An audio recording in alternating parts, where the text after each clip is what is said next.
안녕하세요, 여러분. 소울 스토리타임에 오신 것을 환영합니다. 오늘은 구병모 작가의 마법 같은 빵집 이야기, 위저드 베이커리를 준비했습니다. 달콤한 빵과 특별한 마법이 여러분을 기다립니다. 지금 시작해볼까요?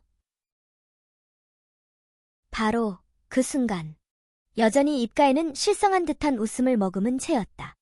더듬더듬 무얼하고 나도 알 수 없는 말을 입속으로 중얼거리며 흘렸던 마지막 주문서를 디밀었다. 그걸 보고 점장은 아무 말도 하지 않았다. 물론 나는 그에게 나의 정확한 주소도 배 선생의 이름도 언급한 적이 없었다. 그럼에도 그는 나의 태도로 미루어 일이 어떻게 돌아가는지 알았고, 또한 그럼에도 한마디 말도 없이 곧바로 작업에 들어갔다.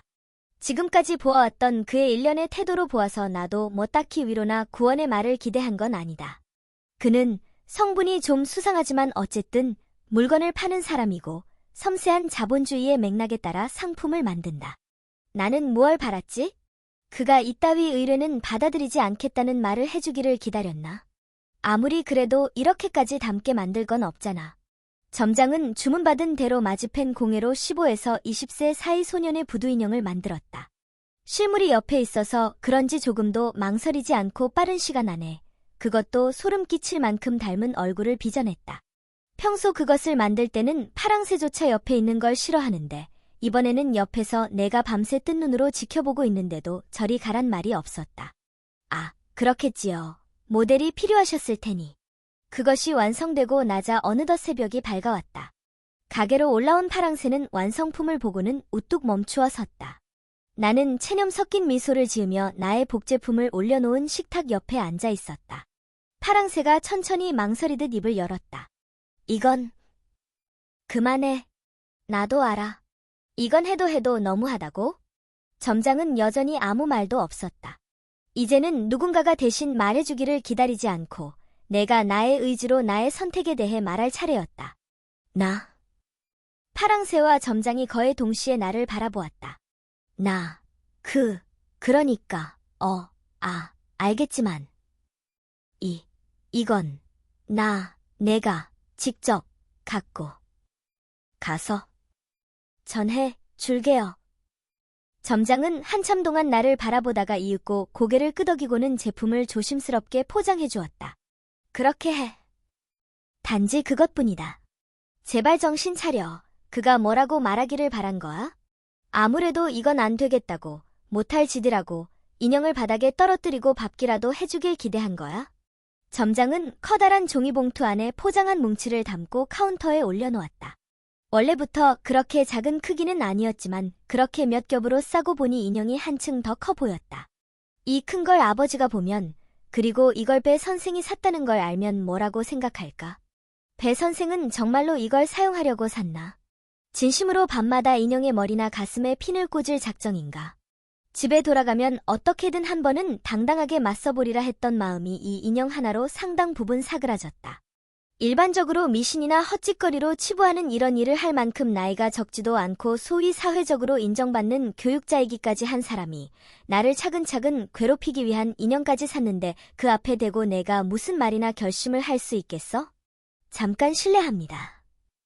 그때 풍경 흔들리는 소리와 함께 두 남자가 나타났다. 직감으로 경찰이란 걸 알았다. 빨리도 납셨군. 나는 카운터 위에 놓인 종이봉투를 슬며시 집어들었다. 그때 두 남자 중 하나가 제지했다. 너 그거 내려놔. 나는 봉투를 잡은 그대로 손을 멈추었다. 다른 한쪽 남자가 지갑을 펴서 신분증을 점장에게 보이며 빠르게 말했다.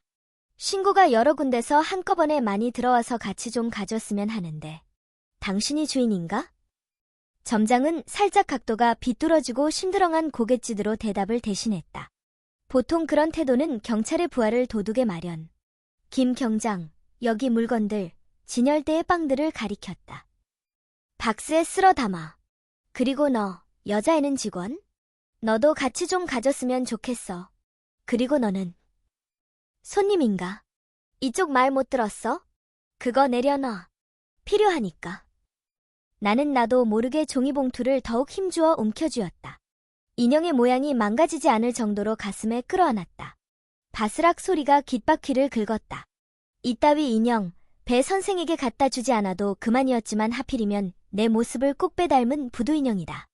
그들이 이곳에 온 사안이 정확히 무엇이든 간에 이건 점장에게 유리할 리가 없다. 안 내려놓을 거면 너도 같이 가든가. 김 경장, 야 손에 든 것부터 뺏어. 그때 점장이 천천히 입을 열었다. 너희 둘, 귀 막아. 나는 종이봉투 끈을 어깨에 걸친 채로 파랑새가 하는 모양을 따라 두 손바닥으로 귀를 틀어막았다. 그리고 그가 무언가를 조용조용 말했다. 있는 힘을 다해 귀를 막고 있어서 뭐라고 말하는지는 들리지 않았지만 입 모양으로 보아서는 입 닥쳐, 움직이지 마. 뭐 이런 말인 것 같았다. 공기가 바뀌었다.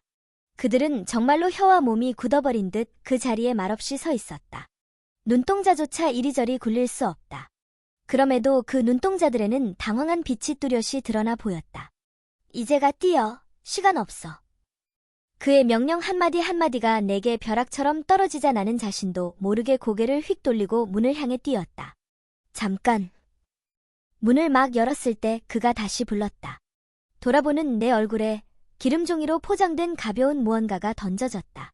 반사적으로 그걸 붙잡았다. 그거 갖고 가. 뭔지 모르지만 줄 게 있다고 했지. 나는 정신없이 그걸 쥐고 달렸다. 고개를 돌리기 직전 흘끗 돌린 눈 속에 그와 파랑새의 모습을 담아둔 것이 인사의 전부였다. 금방 끝내고 언제든 다시 올 거니까 부디 어디로도 가지 마. 그러나 금방 끝내자는 건 나의 희망사항일 뿐이었다. 아파트 단지 안으로 깊숙이 들어서고 나서야 나는 숨을 고르고 뒤를 돌아볼 수 있게 되었다. 아무도 쫓아오지 않는다.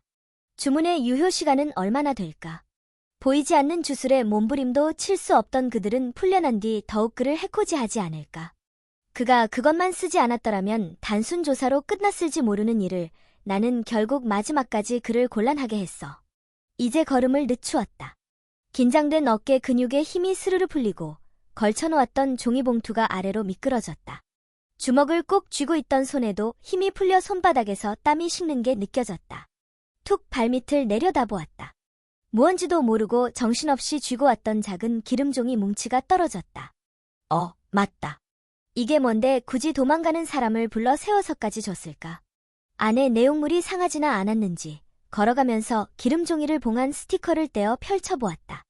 다시 떨어뜨릴 뻔했다. 반사적으로 손바닥에 힘을 주었다. 어째서 이걸 나한테? 살인적으로 비싼 데다. 잘못 쓰면 인류 멸망에 준할 정도로 위험하다는 이것을. 타임 리와인더. 나는 잠시 걸어가는 것도 있고 가만히 선 채로 생각했다. 이것은 그저 평범한 머랭 쿠키일지도 모른다. 먹기 전까지 안의 내용물을 확인할 수 없다. 그러나 굳이 단 한 개의 머랭 쿠키를 만들어 꼼꼼하게 포장까지 해준 의미는 무엇일까? 이도저도 고민할 거 없이 먹어서 확인해보면 그만이잖아. 집어들었다가 다시 손을 거둔다. 집으로 돌아가는 것을 고민해온 동안 이것은 앞으로 생길 수 있는 어떤 일에도 들어있지 않은 경우의 수였다. 때문에 나는 언제로 시간을 돌릴지를 아직 결정하지 못한 것이다. 아무런 결정 없이 이걸 먹으면 손으로 부수는 것만큼이나 평범한 머랭 쿠키가 되고 만다. 배 선생과 만나기 전의 시간으로? 아니면 엄마가 샹들리에의 목을 매달기 전의 시간으로? 그것보다 조금만 더 앞으로 당겨서 내가 청량리역에서 헤매기 전의 시간으로? 잠깐만, 그렇게 수많은 시간을 감아도 되는 거야? 시간에 대해 아무런 대가도 지불하지도 않은 내가? 균열은 어쩌고? 타격은 어쩔 건데? 다시 한 발짝씩 떼어놓기 시작했다. 그는 아무런 조건 없이 이걸 내게 주었다. 아마도 그가 다룰 수 있는 마법 가운데 최선의 힘이 여기 들어있을 터다. 그는 허락한 것이다. 존재하는 모든 생명이 책임을 나누어서 진다고, 시간을 얼마든지 원하는 대로 감아도 좋다고. 잊고 있었던 사실을 되새기고는 일단 걷는다. 되돌릴 수 있는 시간은 명확해졌다. 인연은 어떻게든 바꿀 수 있으나 운명은 돌이킬 수 없다고 그랬다. 엄마를 살아오게 할 수는 없다. 그러면 자연스럽게 선택할 수 있는 시점은 배 선생을 만나기 이전이다. 그것이 살아있는 모든 것들에 대해 지나치게 부담을 주는 시간 되감기라면 최소한 배 선생과 미묘하게 사이가 틀어지기 전의 시점. 그것조차 무겁다면 그러면 언제로? 무희에게 그런 일이 일어나기 전의 시간으로? 그런데 무희가 대체 언제부터 그런 일을 당했는지 내가 정확히 아나? 게다가 운이 좋아 그때로 되돌린들 나의 선택사항과 완전히 무관한 길을 걷게 될 무희가 또다시 같은 일을 겪지 않으리라는 보장이 있나? 언제가 됐든 간에 길바닥에서 아무렇게나 때려 맞힐 수 있는 문제는 아니라고 생각하며 먼발치에 보이는 집 쪽으로 걷는다. 오늘 배 선생과 일단 부딪히고 나서 그쪽이 어떻게 나오는지를 보고 나서 결정해도 늦지 않아. 고작 오늘을 모면하는 데에 쓰기에는 손안에 쥔 힘의 크기가 너무나 우주적이잖아. 초인종을 누를까? 문득 시간을 보니 집에 아무도 없을 것 같다. 아버지는 토요일에도 자주 회사를 나갔고 배 선생도 지금쯤 학교가 개학했을 거다. 바지 주머니 속에 줄곧 들어있던 집 열쇠는 따뜻했다. 집이란 곳이 이 작은 쇠붙이만큼이나 따뜻했다면, 그랬다면 아마도 나는 열쇠를 구멍에 꽂고서도 누군가가 집에 있을까 싶어 최대한 소리를 죽이며 돌렸다. 뭐 도둑질하러 들어온 것도 아니니 누가 집에 있든 무슨 상관이겠냐만 돌이켜보니 나는 언제나 집에 도둑놈처럼 드나들었다. 그 어느 영화인가 책에서였나. 집주인이 도둑과 함께 살고 있는 것조차 몰랐다던 얘기가 있었지. 이 넓지 않은 집에서 서로의 눈을 마주치지 않기 위해 우리는 얼마나 애썼나. 아무도 탓할 것은 없다. 처음부터도 서로 잘해보자거나 친해지자는 노력 대신 우리는 각자 택했던 것이다. 배 선생은 통제와 압력 또는 권력의 욕망을, 나는 나대로 거기에 전혀 감흥하지 않는 냉소와 무관심을. 배 선생의 일련의 태도들은 약간 왜곡되긴 했으나 그것도 나름대로 내 엄마가 되고 싶어 하는 엄마의 요건 가운데 지배력 행사에만 집착한 몸부림의 일종이었을 터다. 내가 아버지에 대한 한 점의 분노도 없이 가족의 기원과 속성에 순종하며 그녀의 욕망 아래로 미끄러져 들어가 주었더라면 모든 일이 지금과는 달라졌을까. 왠지 꼭 그러지는 않았으리라는 생각이 눈앞의 광경을 보고 들었다. 나는 현관문을 조용조용히 닫고 들어와 작은 방과 부엌과 식탁을 지나친 참이었다. 그때까지만 해도 집에는 아무도 없는 줄 알았다. 이때 나는 더 이상 집안을 둘러보지 않고 배 선생의 말 맞다나 여기서부터 당신 공간인 것이를 가로지르지 말았어야 했다. 현관문 바로 옆에 내 방으로 쏙 들어가 문을 닫았어야 했다. 그러나 나는 집안 어디선가 일어나는 작고 절망적이며 불쾌한 소리의 정체를 찾아 반사적으로 고개를 돌려보았으며 그 소리의 근원지가 안방임을 보았던 거다. 무희가 침대에 앉아 창문에 머리를 기댄 채 얼굴을 찡그리며 뭐라고 중얼거리고 있었다. 뒤통수밖에 보이지 않는 남자가 무희의 옷 속에 손을 넣고 있었다. 도와줘야 한다. 소리를 지르고 상대를 쫓아내야 한다. 누구든 간에. 그러나 지금까지 있었던 나의 말더듬은 이 순간을 위한 예행 연습에 지나지 않았다는 듯 목구멍이 탁 막혀 아무 소리도 나오지 않았다. 그때 무희의 눈이 나와 마주쳤다.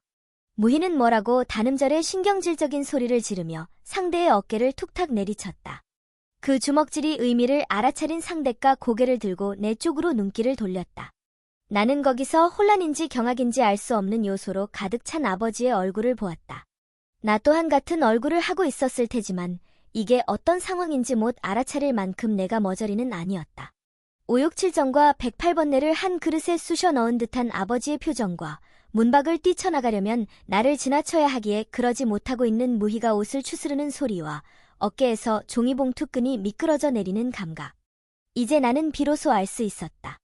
꿈속에서조차 나의 봉변에 무표정하거나 무관심했던 아버지의 얼굴. 안 좋은 소문 나고 여자의 앞길 망치게 뭐하러 걸고 넘어져. 비열하지만 실용적이기까지 했던 충고. 그 말의 의도는 바로 나온다. 나와 저 어떻게든 소리를 내. 그러나 목구멍 속에서 손이 나와 성대를 잡아당기기라도 하는지 소리는 까마득한 어둠 속으로 침몰했다. 뭐 하는 짓들이야? 등 뒤에서부터 서늘한 목소리가 어깨를 타고 넘어왔다. 문간에서 망연자실 현장을 바라보고 있던 내 뒤에 어느새 배 선생이 서 있었다. 이게 어떤 상황인지 판단하는데 시간이 걸리는지 그녀는 거기에 수초쯤 서서 아무런 반응이 없었다. 그러다 나를 밀치고 안방으로 성큼성큼 들어섰다. 그 바람에 나는 문틀에 어깨를 부딪히고 타임 리와인더를 툭 떨어뜨렸다. 머랭 쿠키로밖에 보이지 않는 그것이 바닥에 자잘한 가루를 흩뜨렸다. 배 선생은 일단 말없이 아버지의 멱살을 잡아 흔들기부터 했다. 이런 광경을 봤으니 말이 뜻대로 나와주지 않는 거겠지만 이건 절대 내가 낸 소리가 아니다. 아버지는 배 선생의 눈길을 피하여 스르르 고개를 돌렸다.